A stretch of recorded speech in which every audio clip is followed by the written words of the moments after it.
네, 우리 정부가 남북 군사회담과 이산가족 상봉회담을 제안한 지 만 하루가 지났습니다. 북한 반응 어떤지 취재기자 연결해서 자세히 알아보겠습니다. 이선아 기자. 네, 통일부에 나와 있습니다. 예, 북한이 어제 우리 정부 제안에 반응한 것이 혹시 있습니까? 아직 잠잠합니다. 예. 관영 노동신문이 오전 9시 반쯤 나왔는데 어제 회담 제안에 대한 언급이 일절 없습니다. 북한 내부 선전 관련 소식이 대부분입니다. 지금 남북 간에는 직접 연락할 수단이 모두 끊겼기 때문에 북한도 반응을 내놓는다면 우리 정부처럼 매체를 이용할 것으로 보입니다. 통일부는 북한도 우리 제안의 취지를 잘 알고 있을 것이라며 조만간 반응이 있을 걸로 전망하고 있고요.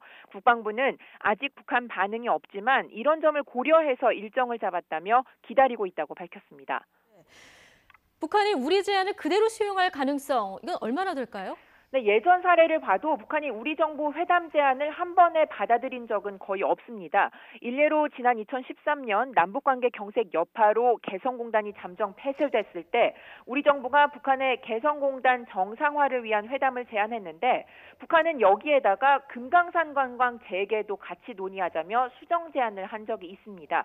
이렇게 회담 테이블에 어떤 주제를 올릴 것인가를 두고 매번 공방이 벌어지는데요. 특히 군사회담의 경우에는 한미연합훈련이나 북핵 문제를 의제로 선정할지를 두고 논쟁이 길어지기도 했습니다. 또 예. 회담 장소나 날짜를 두고도 기싸움이 벌어지는데 북한이 자신들이 더 편한 쪽으로 바꿔서 수정 제안을 하기도 했습니다. 자, 예.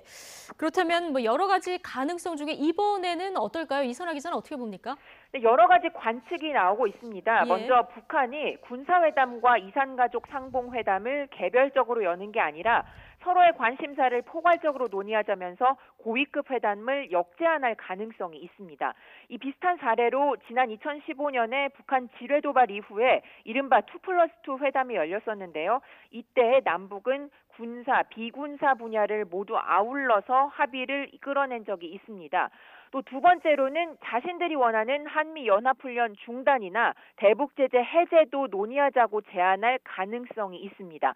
이럴 경우에 의제만 놓고도 남북 공방이 길어질 수가 있습니다.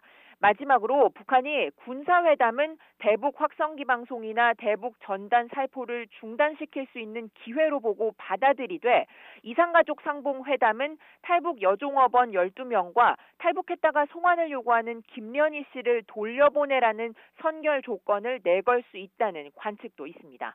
지금까지 통일부에서 YTN 이선아입니다.